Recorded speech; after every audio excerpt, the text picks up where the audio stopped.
Hello. In my last video, I introduced some of the radical ideas proposed by what is called modern monetary theory, or MMT for short. And I explained how it isn't really a theory at all, but it's a description of how a monetary sovereign nation that has its own central bank and issues its own currency operates. If it is true, and if governments operate according to its principles, it offers a way out of the economic austerity that affects us all. In this video, I will deal with the question of fiscal rules and fiscal responsibility, and with what government borrowing is and what it is not. Now, there's no law limiting the amount of money a central bank can create for its government. Orthodox economists want to constrain the government from playing a role in the economic system. And they basically want, if you like, the market to be the one that controls everything, this invisible hand. Whereas heterodox economists who believe that modern or MMT is actually right want the government actively involved in controlling the economy. In economics, there are no natural laws, such as the law of gravity. They are man-made and can be changed. The abstract and unnecessary rules of orthodox economics have created a dysfunctional political economy. Despite this, they refuse to accept that any alternative to their own vision is possible. Now, one of these arbitrary fiscal rules is the one set by the Bank of England on the UK's government's consolidated fund, which is basically the state's effective current account at the Bank of England. Someone has decided that at the end of each day, the balance should be zero. That is, government spending plus revenue from taxation, so that's a negative and a positive, plus borrowing should equal zero. Now, we hear a lot about the level of government debt, and the way this is presented by the economic reporters on our main news programs is that when the government is in debt, it has to borrow money. But this is actually completely wrong. Most people completely misunderstand what is meant by this so-called government borrowing. It isn't borrowing as normally understood.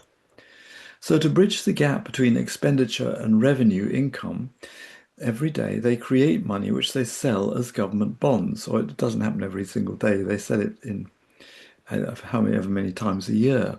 And these government bonds in Britain are known as gilts because they were originally, the certificates were offered in gilt-edged paper. Now, people, institutions, or even foreign governments who want to save money they hold in British accounts in a way that's secure, then offers more interest than would be the case, they purchase these bonds. We're not borrowing money from other countries or from anybody, in fact. So foreign nations such as China, who have lots of pounds to spare in their reserve bank account in the Bank of England because British citizens have brought products that they produce within the UK with UK pounds, they are deciding to put their money into special savings accounts in the Bank of England. Now, how all this happens is more technical, but I will be producing another video to explain the mechanism in more detail for those who are interested, but it's actually quite important. Another arbitrary fiscal rule, this time set by government, is the idea that you cannot have a deficit more than 3% of GDP, gross domestic product. It's deeply unscientific for lots of reasons. To eradicate child poverty, we have to spend more money. So surely eradicating child poverty is more important than keeping to fiscal rules which aren't supported by empirical evidence. Hence, under the influence of the neoliberal thinking and mainstream economic advisors, governments say that they want to balance the budget. But politicians don't realize that what they're saying means that there should be no fiat money in a fiat money system. Now that's insane. A fiat money system is one that's run by the government. Now there's something wrong with their model. So if you want a growing economy, then you actually have to have more money in circulation. It's not a case of money supply causing inflation. Money supply has to grow at the rate comparable to the economy growing. And so a growing economy, you need a growing money supply. You can't have a growing economy and zero growth in the money supply. Economic thinking also assumes we can continue to grow the economy by using the Earth's plentiful, though limited, resources. Now, politicians need to aim not for unlimited growth in gross GDP, but in creating a well-being economy that benefits all and that protects our natural resources and this planet Earth. So orthodox economists believe that a full employment is undesirable as it will lead to inflation. Heterodox economists believe full employment should be the central goal of any administration and is eminently affordable. Only government can attempt to achieve full employment. And from the late 1930s until the late 1970s, it was a policy held by most political parties in the pre-neoliberalism liberal era. But it was during that era that we developed our world-class, in Britain, the world-class National Health Service, offering free medical care at the point of need to all. We had free education right the way through university, and I was the product of one of those. Very grateful. We had a properly functioning welfare system. Essential services such as British Telecom, the post office, public transport were all state-owned and run on a not-for-profit basis. Austerity has led to increased private sector involvement in state services, and this has had a drastic effect on public services across Britain. Left-wing parties simply cannot deliver the social change they promise within the current system, which is the key to understanding the crisis facing parties like Labour in the UK and the Democrats in the US. Austerity comes out of an attempt to make the government not run a budget deficit. But a budget deficit is actually an essential part of creating fiat money. Fiat money is then used to fund hospitals, schools, and roads, and all that stuff. A whole lot of stuff that isn't profitable doesn't get done when you're focused on austerity. If there's no public health or housing, billionaires, of course, aren't affected, but the poor are. Austerity, therefore, punishes the poor.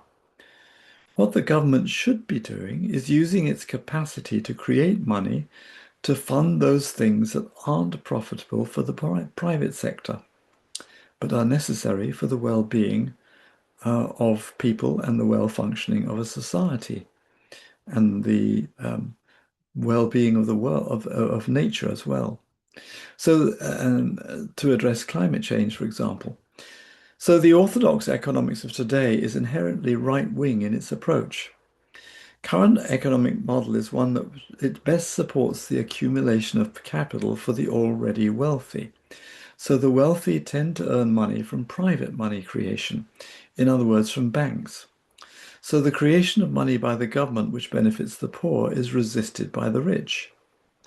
It's no coincidence then that a system which supports power and supports the establishment gets all the backing. And that's why the alternative approach to the economy gets little backing and so little coverage in the media. Austerity would cease to exist if the heterodox economic model was in place. So saying that governments can create money doesn't, however, mean that we can do anything we want. But the constraint that the governments face is never a financial constraint, only a resource constraint. Society's problems are caused by too much private lending, not too much government spending. Obviously, if you are fully using a resource such as labor, for example, and there's a demand for more, the government wants to use more people, then the price of that labor will go up. So that is inflationary. So when there's a shortage of any resource, then it does tend to lead to inflation. But too much private lending also creates housing bubbles, for example, which is what happened in 2008, and then the world economy collapsed. So when complaints arose, for example, over the spiraling cost of the Oasis concert tickets, One government minister put it down to simply supply and demand.